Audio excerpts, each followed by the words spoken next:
وی د 1000 کالو بیړۍ راویستې د لوی ځوان دومره طاقت یې او د روحونو تیلۍ اخیستې ده د بوډۍ زوی مړو په لار را روانو وی څه چل دی جړلی وی یو نیازبین زوی مې و او هغه مړ شو وی روح یې ترې واخیستو وی ښه بس کړس شو چې د اسرائیل علیه السلام د لاسو نه د روحونو تیلۍ په زور باندې واخیسته او هغه روحونه یې غونډ چې دی نو را واپس کړل چې کوم یې وړلي وو په هغې کې هغه هم راووت و اسرائیل علیه السلام الله ته لاړو فریاد یې ورته وکړه چې لوی ځوان خو چې دی نو ما نه د روحونو تیلۍ واخیسته وی ښه لاره کې د نه واخیسته وی ښه دی چې بره نه دی راغلی کنې ټول یې واپس کول وی ښه دی چې باره نه دی راغلی څنګه کیسه ورسره برابر کړي دا کیسه ګونی دی ول ډېر مزیدار ترتیب ورکوي داسې نو یې ښه دی چې باره نه دی راغلی کنې دا ټول به وړلي بیا به یې څه کول نو قرآن خو وایي ولا یستطیعون لهم نصرا ولا انفسهم ینصرون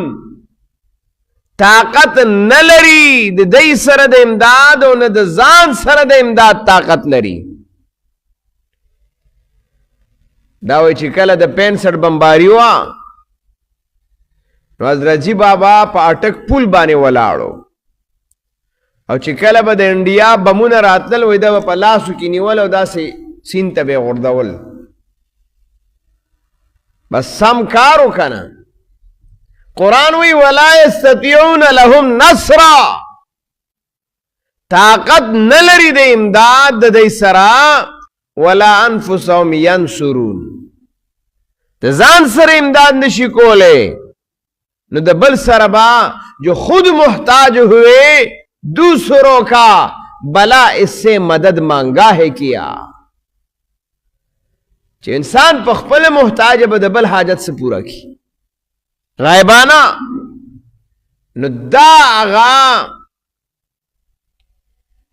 دا ځان نه خبرې په اولیاء الله پسې یا په نیکانو پسې یا په بزرګانو پسې دا تړل چې لوی ځوان دا کړي حضرت جی بابا دا کړي پیر بابا دا کړي او دا طاقت دی مکه او ټکره به درکړي او فلان کې به وکړي یو ځل دا روډ جوړېده دا اوس دا چینیانو جوړولو نو د اټک سره به دې خوا چېرته ځای جوړولو نو بولډیزر به خراب شوی د چا یو 2 پیرې په یو ځای باندې وی هو دا ځای دروند دی چېرته د چا بابا قبر دی او دلته بولډیزر نیسي نیول کوي قرآن وی ولا یستطیعون لهم نصرا ولا انفسهم ینصرون مونږ د قرآن عقیده راخلو او دا وایو چې دا ومنئ د خلکو کیسه دا د قرآن مقابلې کې هیڅ حیثیت نه لري نه د هغې طاقت شته چې نیولو کی نه دا قرآن د هغې بیان رسته کوي الهم ارجل یمشون بها ام لهم ایدی یبطشون بها ام لهم اعین یبصرون بها ام لهم آذان یسمعون بها نه داسې لاس شته چې په هغې باندې نیولو کی نه داسې خپې شته چې په هغې باندې تللو کی نه داسې سترګې شته چې په هغې لیدلو کی نه داسې غوږونه شته چې په هغې اورېدلو کی قرآن خو دا مسله ختمه کړې ده ولا یستطیعون لهم نصرا طاقت نه لري د دې سره د امداد کولو وی نه مړه وی را مدد شي لویه ځوانه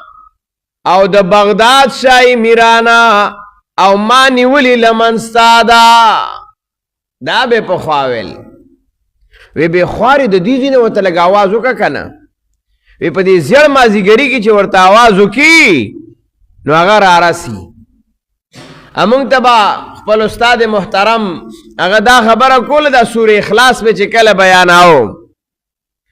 نو یو سړی و ګډې سرولی او په ګډو سرولو ټیم کې په شرمخ راووته په ګډو باندې وی زر یې اواز وکړه خپل پیر ته نو چې اواز یې وکړه چاله راورسېږي او رامدد شي نو چې د رامدد شي اواز یې وکړه نو چې ویې کته یو سپی په منډه را روان دی او غپار یې کوي نو چې غپار یې کوي هغه شرمخ ویرېده چې دا خو د سپي غپار دی او دا وتښتېده وی دی زر زر راغې او خپل پیر ته وی یاره پیره کاملي ولی کاملي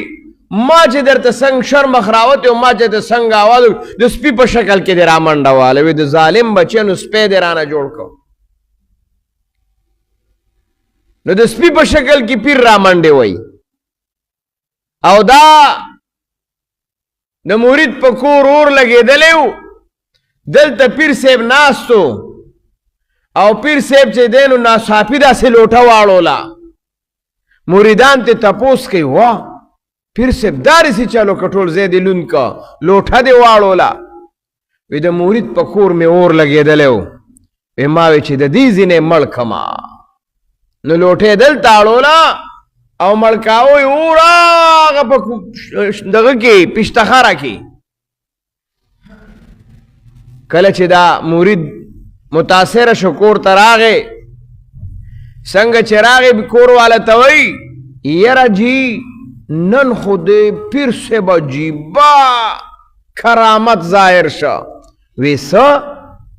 وی دغسې را سره ناست و بس ناڅاپي لوټه واړوله داسې او چې مونږ ته تپوس وکړو نو وی د مرید په کور اور لګېدلی وی ښه دا خو سم کامل پیر دی دله خو روټۍ نه کو وی بلکل وبه کو که نه بس مریدان هم رالل پیر هم رالو صاحب دا غټې وریجې وله پخې کړي او هغې ساده مجمع هغه نورو ته مریدان ته کېغوستې او دی ته هم ساده مجمع کېغوسته خو مجمع هغه وریجو کې دننه ولا چرګ یې ښو دی دا خوراک یې چې ورته کېغوستو نه خو د ښو خوراکونو عادت نو دی مرید ته داسې بد بدګور هتا موږ ایله دی له راوستي او هغې بیبي ته چې دی لاړه بدره دی ورته وویل چې تا خو زه د پیر په مخ کې وشرمولم چې ما ته یې ویله غټو وریجو ته دی راوستي وي دا کم دی دا پیر دی لږ ما ته را مخامخ کا وی پیر صاحب د وریجو په درمیان کې چرګ نه ویني او هغلته په پشتخره کې د مرید په کور کې اور ویني چې لګېدلی دی دا څنګه ستا کرامت دی قرآن وی ولا یستطیعون لهم نصرا طاقت نه لري د امداد ولا انفسهم ینصرون د ځان سره هم نشي کولی داسې چغې وی دې د وجې نه د قرآن د دې آیات په رڼا کې د یا الله مدد اواز او چغه کول دا د قرآن عقیده ده او د یا رسول الله مدد چغوال دا د قرآن د عقیدې نه خلاف او د شرک عقیده ده د یا علی مدد چغوال دا د شرک عقیده ده د یا حسین مدد چغوال دا د شرک عقیده ده یا لوی ځوان را مدد شي ویل دا د شرک عقیده ده یا پیر بابا را ورسیږي را مدد شي د شرک عقیده ده دا د الله نه ما سوا بل چاته د را مدد شي اواز کول دا د شرک عقیده ده ځکه قرآن وی ولا یستطیعون لهم نصرا ولا انفسهم ینصرون الله دې زمونږ او ستاسو عقاید دا د قرآن او د سنت مطابق هغه وګرځئ الله رب العزت دې د توحید او د سنت عقیده زمونږ نصیب کی الله د هر قسم شرکیاتونه الله د کفریاتونه د هغه خبرونه چې هغه د قرآن او سنت خلاف دي د هغې نه بچ او محفوظ کی الله زمونږ په حال رحم وکړي بیمارانو ته الله صحت کامله عاجله نصیبه کړي څومره مسلمانان وفات شوي دي الله